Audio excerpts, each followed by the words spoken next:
Topic शुरू करेंगे। Topic मैं आपको बता देता हूं, आज का रहेगा हमारा बड़ा ही इंपॉर्टेंट है, शनि देव का वक्री होना, जो कोई छोटी मोटी चीज नहीं होता। इसीलिए मैंने अपने कैप्शन में लिखा है, संभाल लीजिए अपनी जेब की मनी, क्योंकि वक्री होने लगे हैं शनि। तो ये आज का टॉपिक रहेगा। तो शनि वक्री का आज हम बात करेंगे, विशेषकर जिन लोगों का मुख्य ग्रह शनि है कुंडली के अनुसार, जैसे मकर लगन के लोग और कुंभ लगन के लोग, उनकी कुंडलियां जो हैं वो शनि देव के आशीर्वाद से चल रही होती हैं, क्योंकि उनका लग्नेश शनि है, त्रिकोणपति शनि है। तुला लगन जो है उनके लिए शनि देव की बहुत इंपॉर्टेंस है, क्योंकि वो केंद्र और त्रिकोण का स्वामी है, सुख स्थान का भी स्वामी शनि है, और पंचम जिसको संतान, विद्या, बुद्धि, love life, sudden gain, stock exchange, अचानक मिलने वाले लाभ, तुला लगन को कहां से मिलते हैं? शनि देव से। तो शनि की महत्वता है हम सबके जीवन में। शनिदेव को मुख्यतः जो दैत्य श्रेणी के लग्न हैं उनके साथ जोड़ा जाता है, परंतु दैत्य श्रेणी हो या देव श्रेणी, शनि का कारक तत्व हम सबके लिए बहुत आवश्यक है।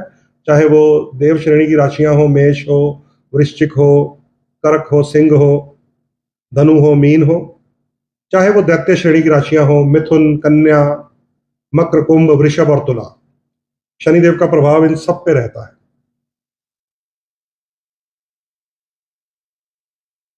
और ग्रहों की चाल में आज भी बड़ा एक इंपॉर्टेंट परिवर्तन आया है।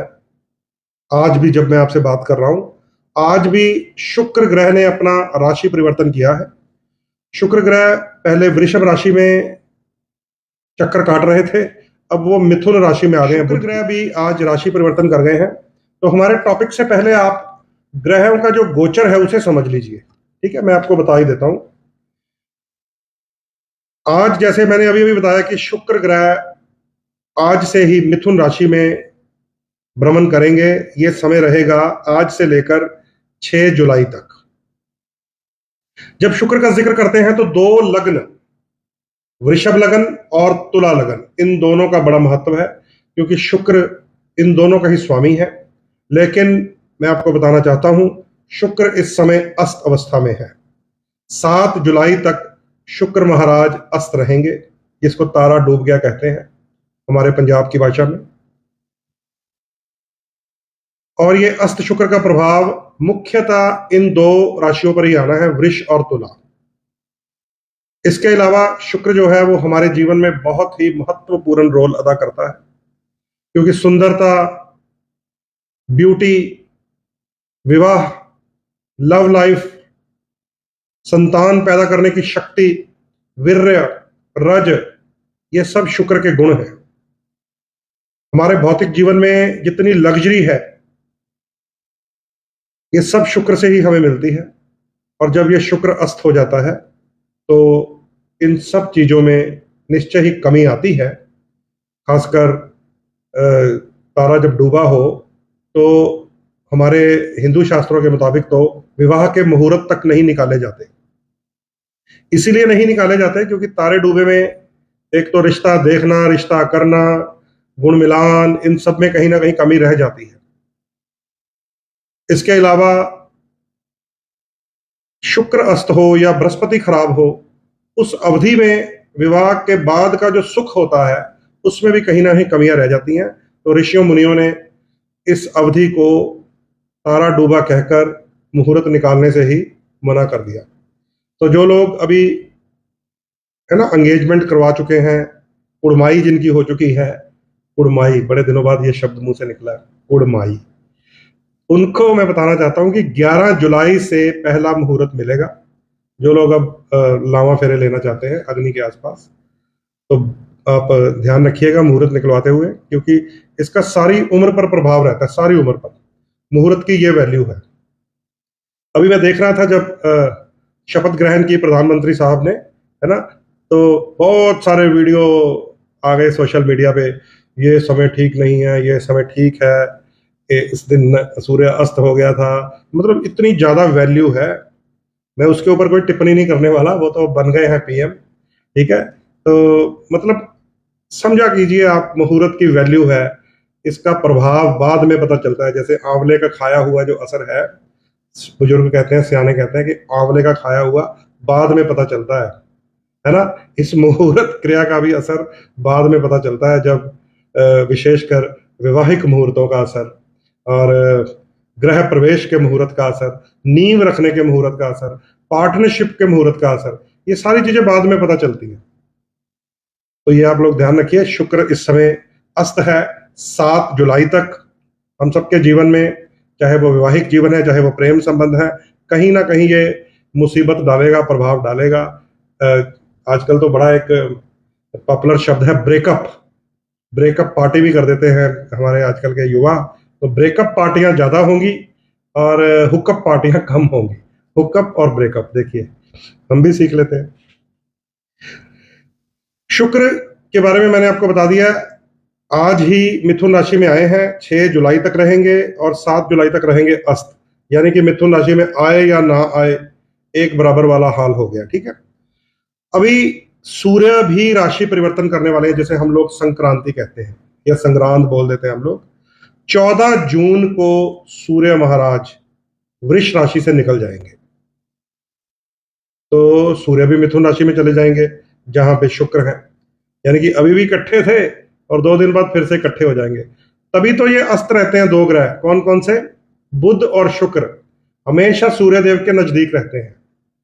और जितनी कुंडलियां मैंने देखी हैं सूर्य और शुक्र वाली, उन सब की वैवाहिक जीवन में कोई ना कोई परेशानी रहती है, क्योंकि सूर्य एक गर्म गोला है अग्नि का, और शुक्र एक नरम और कोमल फूल की भांति है जो उसकी अग्नि से झुलस जाता है। इसलिए जो सूर्य और शुक्र जो हैं, अगर कुंडली में एक साथ नजर आ जाए, गनीमत है, वैवाहिक जीवन में परेशानी मिलती है। और उसको बड़ी बारीकी से फिर स्टडी करना पड़ता है कि इनकी दूरी कितनी है।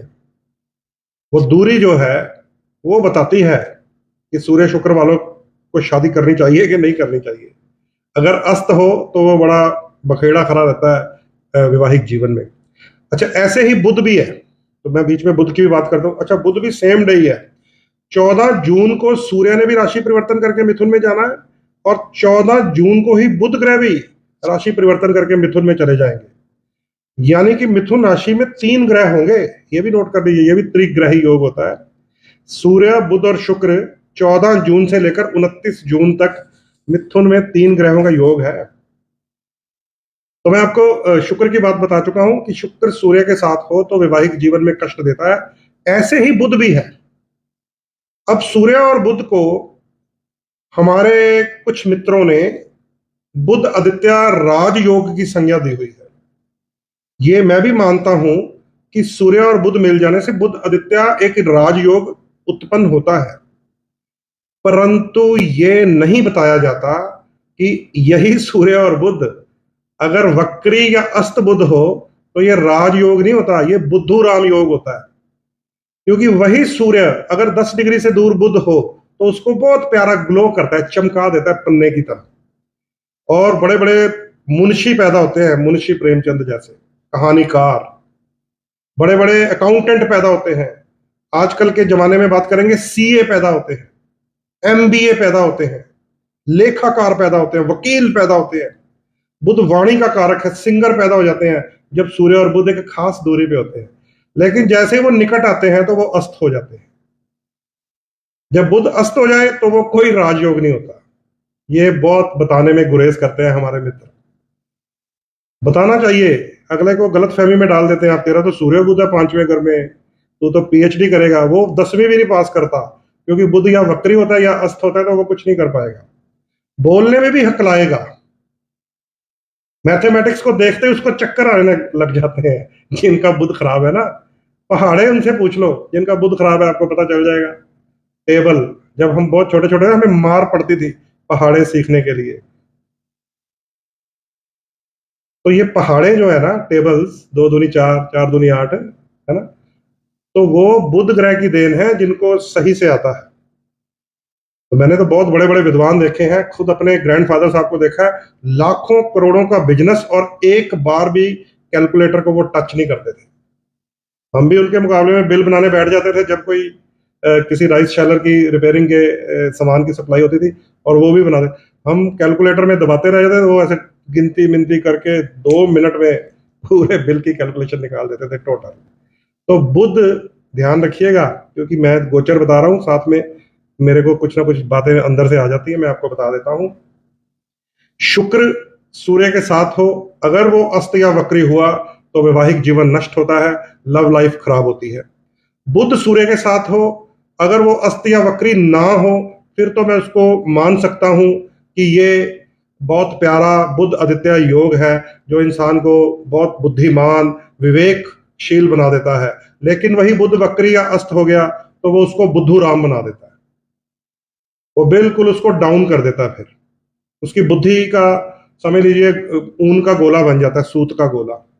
तभी कहते हैं वो पंडित लाल किताब वाले हमारे पंडित जी, वो कहते हैं बुध खराब होना तो घर में ऊन के गोले, सूत के गोले मत रखिए। देखिए, ये रेड बुक भी बहुत चमत्कारी चीज है। मैं लाल किताब का बड़ा फैन हूं, पर उसके उपायों का फैन नहीं हूं, क्योंकि उसके उपाय करते हैं बैकफायर। पर जो उसकी प्रोडिक्शन सिस्टम है ना, वो जो निशानियां बता देते हैं ना, कि तेरा बंद गली में घर है, शनि को देखकर बता देते हैं, चंद्रमा को देखकर बता देते हैं कि तेरी पत्नी और माँ के बीच में बनेगी नहीं, क्योंकि चंद्रमा कहाँ है, 7वें घर में है, शुक्र कहाँ है, चौथे घर में है, दो दो औरतें रखी हैं तुमने, ऐसा बोलते हैं सीधा। मतलब इतना परफेक्ट सिस्टम है उनका। पर जब मैं उपाय में जाता हूं तो मैं फिर लाल किताब के उपाय नहीं करता, ना ही करवाता हूं, क्योंकि वो जब बैक फायर करते हैं तो फिर आदमी बचता नहीं है। तो ये बहुत प्यारा सिस्टम है हमारे पास प्रोडिक्शन का, उसका हम प्रोडिक्शन के लिए पूरा सहारा लेते हैं। तो अब अच्छा, इसी बहाने आपको पता चल गया, सूर्य बुध, बुध आदित्य योग भी होता है। अगर बुध वक्री या अस्त हो तो बुद्धू राम योग भी होता है, उसके पल्ले फिर कुछ नहीं पड़ता। ठीक है, ऐसे ही सूर्य शुक्र अगर इकट्ठे हो जाए और शुक्र वक्री या अस्त भी हो जाए, तो चाहे वो मैरिज लाइफ हो, चाहे वो लव लाइफ हो, उसे भी डिस्टर्ब करता है। ये आज आपको नुक्ता यहां से मिल गया है। सूर्य 14 जून को जाएंगे मिथुन में, बुध भी 14 जून को जाएंगे मिथुन में, शुक्र आज ही चले गए हैं मिथुन में, लेकिन शुक्र अभी अस्त चलेंगे 7 जुलाई तक, इसलिए शुक्र का जो प्रभाव है वो इतना शानदार, इतना बढ़िया नहीं आएगा, थोड़ी सी प्रॉब्लम्स रहेंगी। हार्मोन ट्रबल जो होती है ना, वो भी शुक्र से होती है। और आजकल बहुत सारे लोगों को जनन अंगों की परेशानियां हैं, बहुत ज्यादा आईवीएफ का काम बढ़ गया है हमारे आसपास, मैं तो देखता रहता हूँ। अब संतान उत्पन्न करने की शक्ति बहुत कमजोर हो रही है। उसका कारण है कि हम जो अपनी, हमारी जो डाइट है वो सारी मैलिफिक डाइट है। हम जो सब्जियां खाते हैं, हम जो फल खाते हैं, हमारा जो अन्न है, वो सारा ऐसे जहरीले स्प्रे से बना हुआ है कि शरीर के अंदर वो शक्तियां उत्पन्न नहीं हो रही जो आज से 20-25 साल पहले उत्पन्न होती थी। दूध भी हम दूषित पीते हैं। दूध अगर हम कहें ना, हम तो खड़े होकर डायरी से चुहा कर लाए हैं गाय का या भैंस का, वो भी एक धोखा है। वो भी गाय को एक इंजेक्शन लगा देते हैं भैंस को, वो बेचारी हिल भी नहीं पाती। आप तो कहेंगे हम तो आंखों के सामने निकलवा कर लाए, दूध दोहा है उसने, तो दोहा हुआ दूध भी नकली होता है, क्योंकि वो इंजेक्शन की देन है, समझे। तो इसलिए हमारे अंदर, चाहे वो पुरुष हैं, उनका स्पर्म काउंट खराब हो रहा है, और चाहे वो स्त्रियां हैं, उनके गर्भाधान के जितने अंग हैं वो सारे निल हो रहे हैं धीरे धीरे। संतान उत्पन्न करने की क्षमता जो है वो कमजोर हो रही है। विशेषकर जब शुक्र खराब हो जाए, उन दिनों में बिल्कुल वो प्रफुल्लित नहीं होती।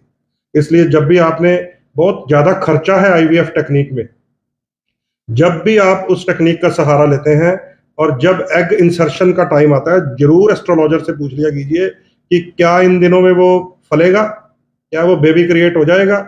इन दिनों में नहीं होगा भाई, 7 जुलाई तक शुक्र अस्त है, 3 ग्रह इकट्ठे रहेंगे। चलिए अब आपको मैं बताता हूं मंगल ग्रह के बारे में। मंगल इस समय मेष राशि में है, 12 जुलाई तक रहेंगे। हालांकि मेष राशि और वृश्चिक राशि दो मंगल के घर माने जाते हैं, अपनी राशियां हैं। यहां पर यो यो स्वामी भावे दृष्टा या स्थितो स्वराशि तस्य तस्य करोति वृद्धि, पर अब यहां पर यह श्लोक अभी सेट नहीं बैठ रहा। मंगल भी खराब है चाहे अपने ही घर में है। मंगल के ऊपर शनि की तीसरी दृष्टि है, याद रख लीजिए। पिछला लाइव जब मैंने किया था, मैंने आपको बताया था कि मंगल और राहु का अंगारक श्राप तो 2 जून को टूट जाएगा। जो बहुत बड़े बड़े लंबे चलने वाले अग्निकांड थे वो रुक जाएंगे, लेकिन शनि और मंगल की दृष्टि के कारण एकदम होने वाले ब्लास्ट धमाके शुरू हो जाएंगे, जिसको हम स्लो कह देते हैं। तो ये अभी भी आप देखेंगे आपके आसपास, अभी भी आसपास माहौल में अग्निकांड, बहुत सारे बम कांड। अभी देश में तो 3-4 दिन से लगातार जम्मू में, कश्मीर में त्रासदियां हो रही हैं, आतंकी घटनाएं हो रही हैं। और बीच में हमारे वैष्णो देवी की जो श्रद्धालुओं की बस के ऊपर इन कायरों ने हमला किया। आप देखेंगे कितनी त्रासदियां हो रही हैं। तो मैं अभी अपने टॉपिक में ही रहूंगा। मंगल 12 जुलाई तक मेष राशि में ही रहेंगे, शनि की दृष्टि में रहेंगे। इसलिए मेष और वृश्चिक जिनके भी लग्न है, थोड़ा सा शांत अवस्था में हमें रहना पड़ेगा। हमें इसलिए क्योंकि मैं भी आपके साथ हूं वृश्चिक, और आप भी मेरे सामने कुछ नजर आ रहे हैं मित्र जो वृश्चिक लग्न है, मेष लग्न है। तो थोड़ा शांत अवस्था में रहिएगा। शनि की दृष्टि से गुस्सा जरूर आता है, परेशानी होती है, आंखों में दर्द होता है, सर दर्द होता है, और नकारात्मक प्रभाव आता है, अंदर नेगेटिविटी फैलती है। तो मेष और वृश्चिक, आप दोनों का स्वामी मंगल शनि की दृष्टि में है, बचकर रहिएगा। अच्छा, आप लोग भी अपने अपने घरों में, मैं तो अपने भी घर में कहता रहता हूं कि जो हमारा गैस सिलेंडर है ना, वो हम चूल्हे से बंद कर देते हैं। प्रैक्टिस नहीं है लोगों को नीचे से बंद करने की, पीछे से भी बंद रखा करें, पीछे से भी बंद रखा करें। वो बहुत इंपॉर्टेंट बात है, तो ये जरूरी है। ठीक है, ये अग्निकांड के जो योग हैं ये बहुत खतरनाक है। ये किसी के घर में कहीं ना कोई तो उन ग्रहों से संबंधित शख्स होता ही है, उसका प्रभाव आ जाता है। तो अभी मैं जो लेट आई हैं, नीरू जी आपको बता दूं, प्रवीण जी ने लिखा कन्या लगन, आपको बता दूं कि कन्या लगन का ग्रह बुध अभी अस्त है, 25 जून तक अस्त रहेगा। मिथुन और कन्या लगन वालों को अभी कोई राहत नहीं है।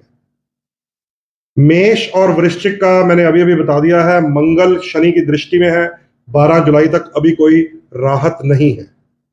वृषभ और तुला का स्वामी शुक्र भी अस्त है, 7 जुलाई तक अभी कोई हमें राहत नहीं है। याद रखिए, ये सुनते जाइए, क्योंकि बहुत सारे लोग हमें प्रश्न पूछते हैं जब अपनी कुंडलियां दिखाना चाहते हैं, या वैसे ही जब मिल जाते हैं।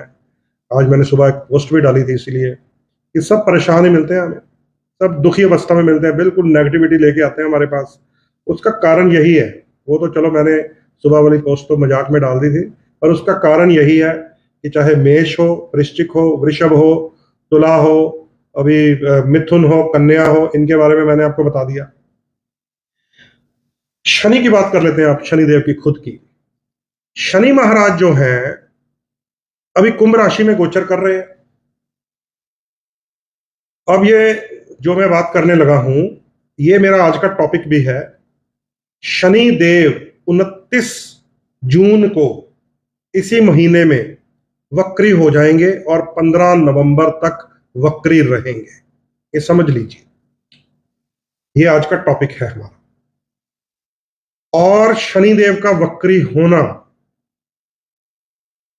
हमारे सबके जीवन के ऊपर एक व्यापक नेगेटिव इफेक्ट देगा, क्योंकि शनि को कर्म का दाता कहा गया है। इस कली युग में शनि ही स्वामी है। कली पुर्जे लोहे से बनते हैं, कल पुर्जे। मशीनें जितनी चलती हैं वो शनि की देन है। जिन घरों में हम रहते हैं वो सीमेंट, सरिया, लेंटर सब शनिदेव की देन है। जिन सड़कों पे हम चलते हैं शनिदेव की देन है। जिन लोहे के वाहनों पर हम चलते हैं उनमें भी शनि और मंगल का मिक्सचर होता है, यानी कि शनिदेव की देन है। इसके अलावा लोहा, चमड़ा, तेल, construction, property dealing, transportation, rubber goods, शराब, हार्डवेयर, पेंट सब शनि है। मकान सब शनि है। तो जहां पर लोहे का इस्तेमाल हो गया, समझ लीजिए शनिदेव का प्रभाव है। शनि ग्रह अगर वक्री हो जाए तो यह जरूरी नहीं है कि केवल मकर या कुंभ राशि के ऊपर असर आएगा, मेरे पे भी आएगा, आप पे भी आएगा, क्योंकि हम सब इन चीजों का उपयोग भी करते हैं, इस्तेमाल करते हैं।